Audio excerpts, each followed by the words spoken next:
నమస్తే, నేను విజయారెడ్డి. ఎస్, తెలంగాణలో నిజంగా ప్రజల సమస్యలని పక్కకు పెడితే ఈరోజు ఏకంగా ఒకటే ట్రెండింగ్ టాపిక్ నడిపిస్తున్నారు. డైవర్షన్ అటెన్షన్ అనే చెప్పాలి. సో మాజీ ముఖ్యమంత్రి కేసీఆర్ గారికి నోటీసులు. సో ఆయన చెప్తున్నాడు, నా నివాసం ఎర్రవెల్లిలో ఉంది, నా ఏజ్ని పరిగణలోకి తీసుకొని నాకు ఒక అవకాశం ఇచ్చారు కదా, ఇక్కడికే వచ్చి నన్ను విచారించండి అని చెప్పినప్పటికి కూడా వినకుండా, సో నందినగర్ నివాసంలో వ్యక్తులు ఎవరూ లేకుండా గోడకు నోటీసులు అంటించి పోవడము. ఎందుకంటే 10 ఏళ్ళు తెలంగాణ రాష్ట్రానికి ముఖ్యమంత్రిగా ఉన్న వ్యక్తికి ఇదేనా ఇచ్చే గౌరవం అంటూ జరుగుతున్న చర్చలు కూడా చూస్తున్నాం. మనతో ఉన్నారు సో అలాగే TDP spokesperson doctor AS Rao గారు ఉన్నారు. సో డీప్ డిస్కస్ చేద్దాం. నమస్తే అండి ఏఎస్ రావు గారు. ఏంటండి జరుగుతున్న చూస్తే ఫస్ట్ మనం తెలంగాణ గురించి మాట్లాడుకుందాం. చూస్తున్నారు ఈ ఫోన్ ట్యాపింగ్ సంబంధించిన అయిపోయింది ఆల్రెడీ. హరీష్ రావు గారిని చేసిరు, కేటీఆర్ గారిని చేసిరు, సంతోష్ రావు గారిని చేసిరు విచారణ. ఇప్పుడు ఇది ఫైనల్ అనుకుంటున్నాం. ఇంకా సెమీఫైనల్ ఏం లేదు, ఫైనల్. కేసీఆర్ గారికి, తెలంగాణ తొలి ముఖ్యమంత్రి కేసీఆర్ గారికి సిట్ నోటీసులు ఫస్ట్ ఇచ్చారు. ఫస్ట్ ఇచ్చిన తర్వాత నేను ఈ బిజీలో ఉన్నాను, నేను క్యాండిడేట్లను డిసైడ్ చేసుకోవాలి కాబట్టి నాకు మరొక టైం ఏంటి అన్నారు. సో తీసుకెళ్ళి ఈరోజు నందినగర్ నివాసంలో అంటించారు. తను కోరుకుంటున్నది ఏంటంటే నన్ను ఎర్రవెల్లి నివాసంలో విచారించండి అని చెప్తారు. కానీ దీనికి సందిగ్ధంలో ఉన్నారు. ఎక్కడ విచారించే అవకాశం ఉంది అనేది మీరు ఏం చెప్పగలుగుతారు? ముందుగా మీ మీరే టీవీ వీక్షిస్తున్న ప్రేక్షకులందరూ కూడా నమస్కారం. మీకు కూడా ఒక గ్రేట్ కన్ఫ్యూజన్ క్రియేట్ చేస్తున్నారు రేవంత్ రెడ్డి. ఆ ట్రాప్లో అందరూ పడిపోతున్నారు. ఇంకోటి ఏంటంటే ఒక పార్టీకి ఒక లీగల్ వ్యవస్థ అన్నట్టు ఉంటుంది, లీగల్ టీం ఉంటుంది. And really it is very unfortunate. ఈ యొక్క లీగల్టీ ఎందుకు దీని మీద దృష్టి సాధించాలని నాకు అర్థం అవ్వట్లేదు. అది ఒక మీడియా కూడా, అంటే కొన్ని మీడియాలు మెయిన్ స్ట్రీమ్ మీడియాలన్నీ కూడా డబ్బా కొడుతున్నాయి, అది వేరే సంగతి. బీఆర్ఎస్ పార్టీకి ఈరోజు కూడా బీఆర్ఎస్ పార్టీకి అంటూ కొన్ని మీడియాలు ఉన్నాయి, వాళ్ళకు కూడా అవధానం లేవడం అంటే ఇట్ ఈస్ వెరీ అన్ఫార్చునేట్. ఎందుకంటే ఈ యొక్క డైవర్షన్ పాలిటిక్స్ నడుస్తుంది. అంటే ప్రజలు అనేక సమస్యలపైన ఇబ్బంది పడుతున్నారు. ఈ యొక్క ఇబ్బందులు పడుతుంటే ప్రజలు ప్రభుత్వం పైన తిరుగుబాటు చేయకుండా ప్రజల యొక్క మైండ్ డైవర్ట్ చేస్తున్నారు. ఈ యొక్క నోటీసు ఫోన్ ట్యాపింగ్ అని చెప్పేసి నోటీస్ అని వస్తుంది. ఫోన్ ట్యాపింగ్ అనే విషయం పైన ఎఫ్ఐఆర్ ఎప్పుడైందండి? 10th March 2024 అయింది. ఇది క్లియర్, అందరు సమాజానికి అందరికీ తెలుసు. ఎఫ్ఐఆర్ నెంబర్ కూడా ఆన్లైన్లో ఉంది, తెలిసిపోయింది. కానీ నోటీసులు ఏ విధంగా ఇచ్చారు? మొన్న కేసీఆర్ గారు కానీ, కేటీఆర్ కానీ, హరీష్ రావు గారు కానీ అందరికి నోటీసులు ఇచ్చారు. 160 సిఆర్పిసి కింద నోటీస్ ఇచ్చారు అందరికి. సిఆర్పిసి 160, 160 సిఆర్పిసి కింద నోటీస్ ఇచ్చారు అందరికి. కేసీఆర్ గారి విషయం మాట్లాడదాం ఇప్పుడు. ఓకే, అండర్ సెక్షన్ 160 సిఆర్పిసి కింద నోటీస్ ఇచ్చారు. తెలివినోడు బుద్ధినోడు అన్న 160 కింద ఇస్తాడా? అంటే సిఆర్పిసి ఉందా ఇప్పుడు? ఎవడన్నా సిఆర్పిసి అనేది లేదు కదా. సిఆర్పిసి అనేది బిఎన్ఎస్ఎస్ అయిపోయింది, భారతీయ నాగరిక సురక్ష సంహిత అని చెప్పేసి బిఎన్ఎస్ఎస్ కింద చట్టం మారిపోయింది కదా. కానీ దాని సిచ్యువేషన్స్ అయితే మారవు కదా, చట్టం మారిన. అదే దానికి వస్తుంది. ఇప్పుడు ఫస్ట్ ఎందుకంటే రైటింగ్లో ఒక లీగాలిటీ అన్నప్పుడు, ఒక చట్టం అన్నప్పుడు రాసిన ఒక సున్నా కూడా దాని ప్రిఫరెన్స్ వస్తుంది. సెక్షన్ 160 కింద 162 అంటే దాని మళ్ళీ వేరే దాని అర్థం మారిపోతుంది కదా. ఒక నోటీస్ ఇచ్చేటోళ్ళు ప్రభుత్వం ద్వారా, ఒక పోలీస్ వ్యవస్థ ద్వారా నోటీస్ ఇస్తున్నప్పుడు అంత సోయలేకుండా ఉంటారా? ఎంత ఇది కేటీఆర్ గారు అంటే లోటపూసి కేసే. ఇది ఎందుకు చెప్తున్నా అంటే 160 సిఆర్పిసి అనేది సిఆర్పిసి లేదు, ఇప్పుడు బిఎన్ఎస్ఎస్ వచ్చింది. బిఎన్ఎస్ఎస్ కింద మనం చూసుకున్నా కానీ 160 సిఆర్పిసి అనేది 223 సెక్షన్ 223 కింద ఆల్టరేట్ అయింది. సరే, బిఎన్ఎస్ఎస్ సెక్షన్ 223 అంటే వాళ్ళకు అలవాట్లో భాగంగా రాసుకున్నారు. ఇప్పుడు కొత్త చట్టాలపైన బిఎన్ఎస్ఎస్ వాళ్ళకి సోయలేదు అనుకుందాం. మనం వాళ్ళ తప్పిదాన్ని కూడా పక్కకు పెడదాం. 160 సిఆర్పిసి అనేది ఈరోజు సెక్షన్ బిఎన్ఎస్ఎస్ 223 కింద మారింది. సెక్షన్ 223 ఏం చెప్తుంది?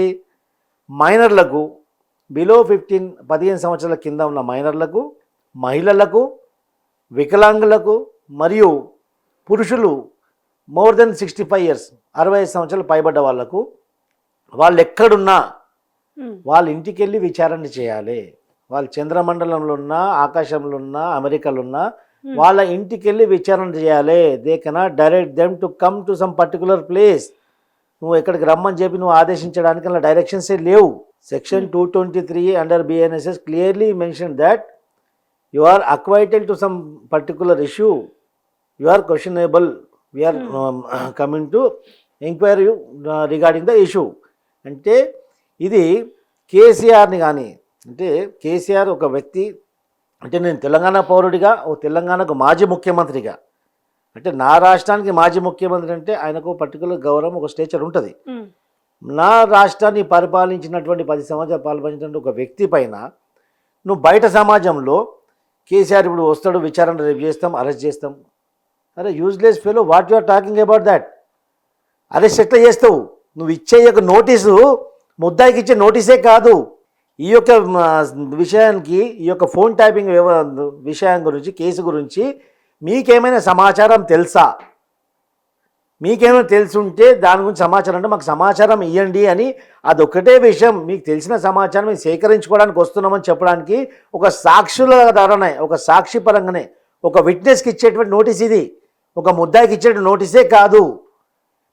దీన్ని మొత్తం భూతద్దంలో చూపించి ఆ యొక్క రోడ్డు మీద ఉన్న పోలీస్ స్టేషన్లో పిలిచి 200 మంది పోలీసులను పెట్టి విచారణ జరుగుతుంది, 2 గంటలు 3 గంటలు విచారణ చేస్తున్నాము, బయటకు వస్తాడో లోపడేస్తాడో అని చెప్పేసి ఇదంత ఫాల్స్ ఫోబియా క్రియేట్ చేయడం, it is a shame on this Telangana government.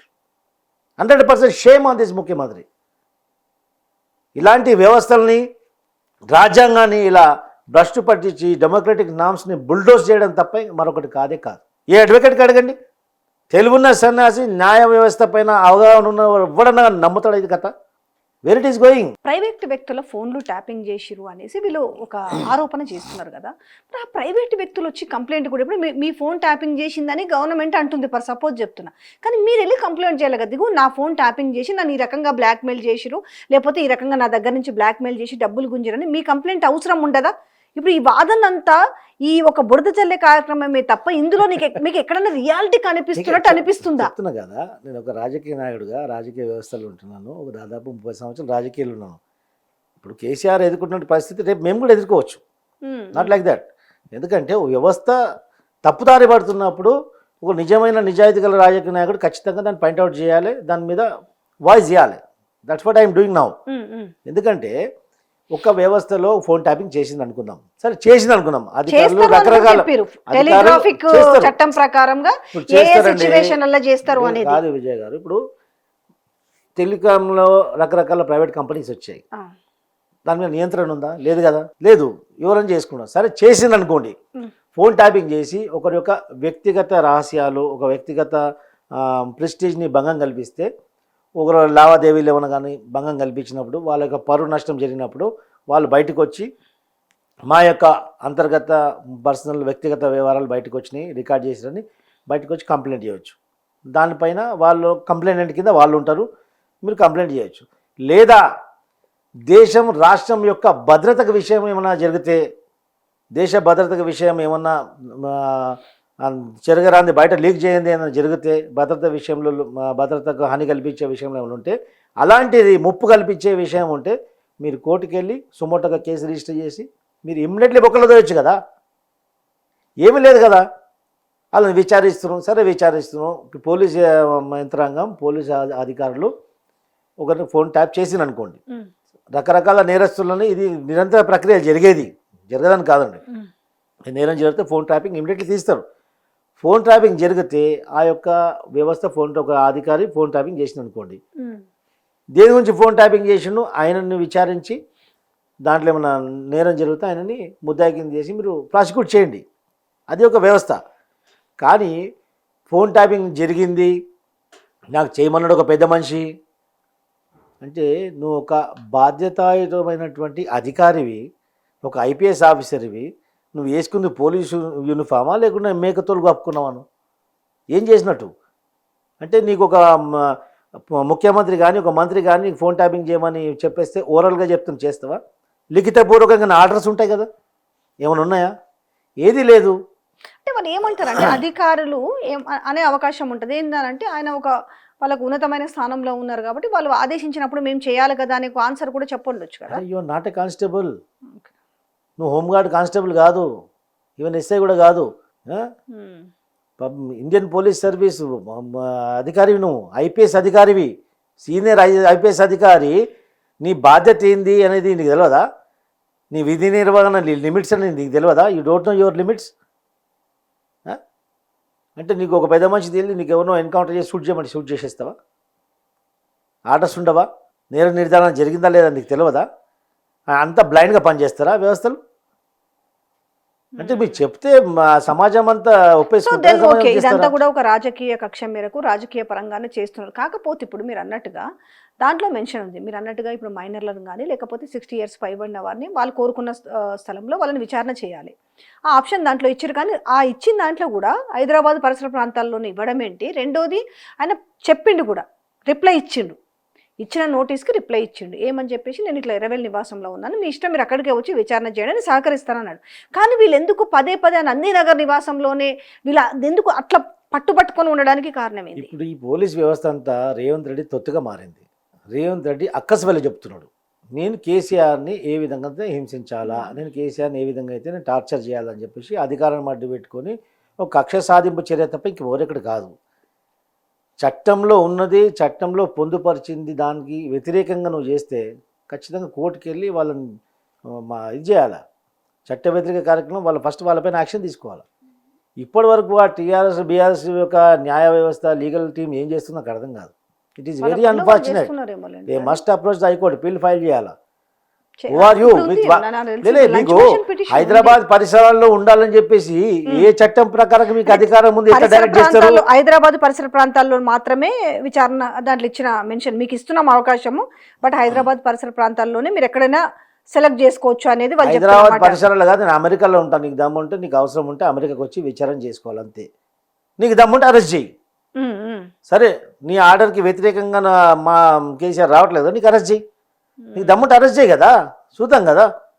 రాజ్యాంగం చట్టం ఎవరు చుట్టం కాదు, చట్టం అందరికి ఒకలాగానే ఉంది.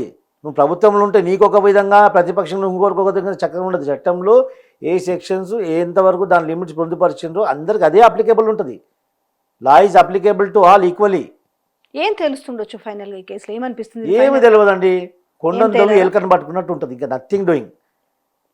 ఎందుకంటే ఇది ఒక కేసు ఉంది, మిమ్మల్ని నేను లోపడేయగలుగుతానని చెప్పేసి ఒక అధికార మదము, అధికార భయము బీఆర్ఎస్ నాయకులకు, కేసీఆర్కి, కేటీఆర్కి వీళ్ళకు చూపించాక ఒక ట్రై చేస్తున్నాడు అంతే తప్ప నథింగ్ విల్ హ్యాపెన్. మీరు తెలంగాణ టీడీపీని చూస్తుంటారా, ఏపీని చూస్తుంటారా? ఓవరాల్గా మాట్లాడుతున్నాను. ఏంటి తెలంగాణలో టీడీపీ పరిస్థితి ఏంటి? మీకు మీ రేవంత్ రెడ్డి మంచి బూస్టప్ కూడా ఇచ్చారు కదా ఖమ్మం సభలో మాట్లాడుతూ.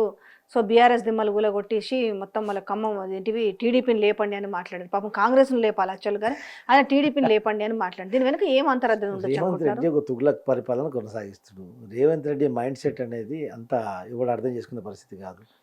రేవంత్ రెడ్డి ఏ పార్టీలు ఉన్నాడు, ఏం మాట్లాడుతుండు, ఏం చేస్తున్నాడు ఎవరికి తెలియదు, ఆయనకే తెలియదు. ఫస్ట్ ఆయన ఏం చేస్తుండో ఆయనకే క్లారిటీ లేదు. ఈరోజు ఇక్కడ ఉండి నీకు చదువు రాదరా సన్యాసి అంటే నువ్వు పోయి ఆడ పోయి 4 రోజులు లేదా డిప్లొమా చేసి వస్తే 4 రోజుల్లో నీకు 40 సంవత్సరాలు రాని 4 రోజులు ఏం తెలివి వస్తుంది? అలా క్రాష్ కోర్స్ ఎవరు చేస్తారు? ఒక సాఫ్ట్వేర్ ఇంజనీరు కొత్త టెక్నాలజీ ఏమైనా సాఫ్ట్వేర్ వస్తే అది నేర్చుకోవడానికి పోతారు. నీకేం తెలుసు? నీకు వచ్చింది ఏంది? నీకేం టెక్నిక్ నేర్చుకుంటావు? నీకు నాలుగక టెక్నిక్ లేదు, నీ చేతల టెక్నిక్ లేదు, నీ డ్రెస్ కోడ్ టెక్నిక్ లేదు. తెలంగాణ అంటే ఒక రిచ్నెస్ ఉంది. రిచ్నెస్ ఉన్నటువంటి ఇలా రిచెస్ట్ స్టేట్ని, ఈ రిచెస్ట్ రాష్ట్రాన్ని రిప్రజెంట్ చేసేటోడు ఎట్లుండాలా? అతని బాడీ లాంగ్వేజ్ ఎట్లుండాలా? ఒక తండ్రిలాగా, ఒక అన్నలాగా, ఒక హుందాతనం ఉండాలా. నీ బట్టలు ఏంది, నీ వేషం ఏంది, నీ భాష ఏంది? ఆడపోయి అంతర్జాతీయ ఇంటర్నేషనల్గా మొత్తం దేశ విదేశాలలో తెలంగాణ పరువు తీస్తున్నావు. నోరోరు భారతదేశం పరువు కూడా తీస్తున్నావు. అంటే అంతర్జాతీయ వేదికలలో, అక్కడ విదేశాలలో, అరే ఇండియాలో, భారతదేశంలో ఇలాంటి వ్యక్తులు కూడా ముఖ్యమంత్రి కావచ్చా అన్నది ఒక భావన కలిగిస్తుండు ఒక తెలంగాణ వ్యక్తిగా. ఇక 10 ఏళ్ళు ఉంటా అంటున్నాడు కదా, అది అందరూ అంటారు. ఒక తెలంగాణ వ్యక్తిగా, ఒక తెలంగాణ పౌరుడిగా నా రాష్ట్రాన్ని పరువు తీసే అధికారం నీకు ఓడిచ్చిండు. ఇలాంటి వ్యక్తివి నువ్వు అటుపోతావు, నీదే నోరు కదా. కాంగ్రెస్కి వ్యతిరేకంగా అహంకారపూరితంగా కాంగ్రెస్ భూస్థాపితం చేస్తామని చెప్పేసి స్థాపించినటువంటి పార్టీ ఎన్టీ రామారావు. అహంకారంతో కాళ్ళు మొక్కించుకుంటూ ఎన్టీ రామారావు అని చెప్పేసి నువ్వే మాట్లాడతావు కదా ఎన్టీ రామారావుకి వ్యతిరేకంగా. ఇదే తెలుగుదేశం పార్టీలో మనుగడ లేదు, అది లేదు, ఇది లేదని చెప్పేసి ఉన్నటువంటి ఇన్ఛార్జ్లను తీసుకొని పోయి తెలుగుదేశం పార్టీలో గెలిచి తెలుగుదేశం పార్టీ నీకు రాజకీయ భిక్ష పెట్టినాక తెలుగుదేశం పార్టీ నాశనం చేసి నువ్వే పోతావు కదా అందులో కాంగ్రెస్లో. మళ్ళీ ఇప్పుడు తెలుగుదేశం ఎందుకు అవసరం వచ్చింది అంటే అవసరానికి. మొన్న ఏం చేసిండు జూబ్లీస్ ఎలక్షన్స్లో? అక్కడ కమ్మ సామాజిక వర్గం ఉందని చెప్పేసి ఎన్టీ అమీర్పేటలో- రామారావు విగ్రహం నేను పెడతా అని చెప్పి అక్కడ మాట్లాడావు. ఇక్కడ వచ్చి కాంగ్రెస్ అంటే ముస్లిం, ముస్లిం అంటే కాంగ్రెస్ అంటివి. అక్కడ పోయేసి నువ్వు బీఆర్ఎస్ దిమ్మలు గొలగొట్టంటావు. నువ్వు బీఆర్ఎస్ పార్టీలు ఉన్నావా, లేకుంటే నువ్వు తెలుగుదేశం పార్టీలు ఉన్నావా, కాంగ్రెస్ ముఖ్యమంత్రివా? అందరిని కన్ఫ్యూజ్ చేసి కాంగ్రెస్ యొక్క వాళ్ళు కూడా ఒడగొట్టాడు. ఇది ప్రీపెయిడ్ ప్యాకేజీలో వచ్చినటువంటి ముఖ్యమంత్రి ఇతను, బైఫ్లూక్ ముఖ్యమంత్రి. దీనికి కారణం కూడా కిషన్ రెడ్డి ఇక్కడ. ఎందుకంటే బీఆర్ఎస్ ప్రభుత్వంకి యాంటీ ఇన్కంపల్సరీస్ వచ్చిన తర్వాత బీజేపీ ఒక విధంగా పికప్ అయింది. అప్పుడు బండి సంజయ్ని మార్చి మళ్ళీ కిషన్ రెడ్డిని పెట్టి ఆ కవిత అరెస్టు డిలే ఇవన్నీ రావడంతో బీఆర్ఎస్ అండ్ బీజేపీ ఒకటిని ప్రజల్లో ఒక అపోహ క్రియేట్ అయింది. అప్పుడు ఆల్టర్నేట్ ఎవరున్నారు? ఈ తుగ్లకే కదా. గతి లేక గత్యంతరం లేక తెలంగాణలో రేవంత్ రెడ్డి కూడా ఎన్నికల వరకు కూడా నేను ముఖ్యమంత్రి అయితే ఎప్పుడు అనుకోలేదు. బై ఛాన్స్ బై ఫ్లూక్ ముఖ్యమంత్రి అయినారు. ఈరోజు ప్రజలు ఒక కన్ఫ్యూజన్ క్రియేట్ చేసినాక ప్రజలు కన్ఫ్యూజ్ అయిపోయి ఓటేసి ఈరోజు పశ్చాత్తాపడుతున్నారు. అరే ఎందుకు ఓటేసినాంరా, ఏమైపోయిందని చెప్పేసి. ఈరోజు చూడండి, తెలంగాణ ప్రభుత్వం వచ్చిన తర్వాత రియల్ ఎస్టేట్ రంగం ఏ విధంగా కుదేలైపోయింది అంటే బేసికల్గా రేవంత్ రెడ్డి ఈ was a real estate broker alias real estate agent. ఎందుకంటే ఆయన వ్యాపార ప్రత్యర్థులందరూ కూడా ఈ వ్యవస్థతోటి హైడ్రా తీసుకొచ్చి వాళ్ళందరినీ భయపడిచి భయభ్రాంతులు చేసి ఆయన అక్కస్సు వెదజల్లడానికి, అక్కస్సు తీసుకోవడానికి, రివెంజ్ పాలిటిక్స్, రివెంజ్ బిజినెస్ చేయడానికి ఈ యొక్క వ్యవస్థను వాడుకుంటున్నాడు, ప్రభుత్వాన్ని వాడుకుంటున్నాడు, ప్రభుత్వ వ్యవస్థలను వాడుకుంటున్నాడు. మొత్తం నిర్వీర్యం చేసినారు. ఒకప్పుడు రైతులు ఆత్మహత్య చేసుకునేది, ఈరోజు బిల్డర్లు హైరైజ్ అపార్ట్మెంట్ కట్టి బుకింగ్స్ లేక వాళ్ళు ఆత్మహత్య చేసుకున్న పరిస్థితి ఈరోజు వచ్చింది. ఈరోజు ఏ రియల్ ఎస్టేట్ పెద్ద పెద్ద బిల్డర్స్ చూడండి ఎంత ఇబ్బందులు గురవుతున్నారు. అమ్ముడు పోవట్లేదు, ఒక గజం భూమి అమ్ముడు పోవట్లేదు. దీనికి కారణం ఎవరు? నువ్వు కాదా? ముఖ్యమంత్రి కాదా? అలాగే ఫిరాయింపు ఎమ్మెల్యేల విషయంలో సరే 9 మంది విషయంలో మేము పార్టీ మారలేదు, మేము బీఆర్ఎస్లోనే ఉన్నామంటే అనర్హత పిటిషన్ స్పీకర్ కొట్టేసిండు. కానీ దానం నాగేందర్ కూడా విచిత్రం ఏంటంటే కాంగ్రెస్ పార్టీ బీఫామ్ మీద పోటీ చేసిండు సికింద్రాబాద్ ఎంపీగా. కానీ ఆయన కూడా నేను బీఆర్ఎస్ పార్టీకి రాజీనామా చేయలేదు, నేను బీఆర్ఎస్ పార్టీలోనే ఉన్నాను అనేసి ఆయన స్పీకర్కి తిరిగి లేఖ రాసింది కదా. దీన్ని బట్టి ఏం అర్థం చేసుకోవాలి? ప్రజలు పిచ్చోళ్ళ, నాయకులు పిచ్చోళ్ళ, లేకపోతే స్పీకర్ని ఏమనాలి ఇక్కడ? ఇప్పుడు ఎట్లా అంటే విజయ్ గారు, ప్రజలు ఎప్పటి వరకు అయితే డబ్బులు తీసుకొని ఓటేస్తారో ఆ ఓటుకు విలువ అనేది పోతుంది. ప్రజల్లో చైతన్యం రావాలి. ప్రజల్లో స్వచ్ఛందంగా ఈ యొక్క ప్రజలు మనం పరిపాలించేటువంటి పార్టీని, ప్రజల వ్యక్తిని మన తరపున చట్టసభలలో మనం రిప్రజెంటేటివ్గా మన యొక్క ప్రతినిధిగా అక్కడ పంపాలి, మన వాయిస్ అక్కడ వినిపించాలని ఇదే దాని ఉద్దేశం అనుకొని మన సేవకుడుగా వాడిని ఎన్నిక చేసి పంపించాలా. డబ్బులు తీసుకొని నువ్వు ఓటేస్తే నీకు అడిగే అధికారం ఏముంటుంది? నువ్వు ఓటును అమ్ముకున్నట్టు కదా. నీ ఓటును అమ్ముకున్న తర్వాత వీళ్ళకి ఇదే ఈ ధోరణి, వీళ్ళ మైండ్ సెట్ ఎట్లుందంటే నేను డబ్బులు ఇచ్చి కొనుక్కున్న ప్రజలు నన్ను ప్రశ్నించేది ఏంది? ఈ వ్యవస్థలను అడ్డు పెట్టుకొని ప్రతిపక్ష పార్టీలు ఇంకా వేరే పార్టీలు నా ప్రత్యర్థులు నా మీద ఛాలెంజ్ చేస్తే ఈ వ్యవస్థలో నేను మేనేజ్ చేసుకుంటా, స్పీకర్ని కూడా నేను మేనేజ్ చేసుకుంటా. ప్రజలు అడుగుతారు, ప్రజల్లో నేను జవాబుదారీ ఉంటా, ప్రజలకు నేను జవాబుదారీ అనే ఒక ధోరణి, ఆ మైండ్ సెట్ వాళ్ళ మెదడులో ఏ కొన కూడా లేదు. అన్ని పార్టీ రాజులకి వర్తిస్తుంది ఇది. ఎందుకంటే ఎవడు చేసినా తప్పేది. ఒక వ్యక్తి తన తండ్రి పేరు, నా తండ్రి పేదవాడు, నా తండ్రి కూలి పని చేస్తాడు, ఏదో ఉంటాడు, తన తండ్రి పేదవాడని చెప్పేసి, ఎదుటోని తండ్రి గొప్పోడని చెప్పేసి, ఎదుటోని ఇంట్లో మంచి వ్యవస్థలు మంచి సదుపాయాలు ఉన్నాయని చెప్పేసి నువ్వు ఓవర్ నైట్లో నీ తండ్రి పేరు మార్చుకుంటే అలాంటి వ్యక్తికి ఏమంటావు? నీ స్వార్థం కొరకు నువ్వు పోయినావు, ఓకే, నీ తల్లి యొక్క అస్తిత్వాన్ని ప్రశ్నార్థకం చేసినోడు అవుతావు. అలాంటి నీచమైనటువంటి చర్యకు పాల్పడినోడు మనిషి కింద లెక్క పెట్టదు ఈ యొక్క ప్రజలు. ఈ మెసేజ్ ప్రజల్లోకి వెళ్ళాలి, ప్రజలు గమనించాలి. నేను ఒక ఓటుతోటి ఒకరిని గెలిపించిన, 2 పార్టీలు నాకు వచ్చినాయి, ఈ పార్టీ మేనిఫెస్టోకి నేను అట్రాక్ట్ అయినా, ఇంకో పార్టీ మేనిఫెస్టో నేను అట్రాక్ట్ కాలేదు, దానికి ఓటు వేయలేదు. నేను ఈ అట్రాక్ట్ అయిన పార్టీకి ఓటేసి గెలిపించిన తర్వాత నా ప్రమేయం లేకుండా, నాకు అధికారం నన్ను కన్విన్స్ చేయకుండా నేను వ్యతిరేకించిన పార్టీకి నువ్వు అక్కడ వెళ్తే నా ఓటు విలువ పోయింది కదా, నా ఓటు నిర్వీర్యమైంది కదా. నా ఓటు నిర్వీర్యం చేయడానికి, నా ఫండమెంటల్ రైట్స్ని బుల్డోజ్ చేయడానికి నువ్వు ఎవడవు? ప్రజాస్వామ్యంలో ఇది జరుగుతుంది, దీన్ని ప్రశ్నించేటోడు లేదు ఈరోజు. ఇలా వ్యవస్థలు ఇలా మారిపోయినాయి. అంటే దీనికి అంతటి కారణం ఏంటంటే విద్యావంతులు, సమాజం పైన సమాజం బాగుపడాలనే ఒక ఆ ధోరణి ఉన్నవారు రాజకీయ వ్యవస్థలు రాకపోవడం. రాజకీయాలు ఎవడొస్తున్నాడు, ఎన్ని క్రిమినల్ కేసు ఉంటే వాడు రాజకీయ నాయకుడు అవుతున్నాడు. అంటే సమాజంలో రిజెక్ట్ అయిన వాడు ఎలక్ట్ అవుతున్నాడు. ఈరోజు సొసైటీలో rejected persons are been elected. Change ఈ వ్యవస్థ రావాలా. విద్యావంతులు, డాక్టర్లు. ఇప్పుడు నేను ఒక డాక్టర్గా రాజకీయంలో వస్తే చాలామంది అంటారు, నా కొలీగ్స్ అంటారు, నీకు ఎందుకు రాబోయాను. సరే నాకెందుకని ఈరోజు నా ప్రాక్టీస్ వైండప్ చేస్తున్నాను. నేను నా నెక్స్ట్ జనరేషన్ ప్రాక్టీస్ వైండప్ చేసి నేను యాక్టివ్ పాలిటిక్స్లో I'm ready to take any risk for my country, for sake of my society. అలా అందరు రావాలా. ఒక 100 మంది మూర్ఖులలో 10 మంది విద్యావంతులు వస్తే ఆ 90 మంది కనుమరుగైపోతున్నారు. అవగాహన లేని వాళ్ళు వచ్చి ఇలా వస్తే ఏం చేస్తారు, బయట దొంగతనం చేసేటోళ్ళు ఇక్కడ లైసెన్స్ ఇచ్చినట్టు ఉంది. ఇప్పుడు అదే జరుగుతుంది కదా. దీని తప్పు ప్రజలదే. అందుకే ప్రజలే అనుభవిస్తారు. Thank you so much.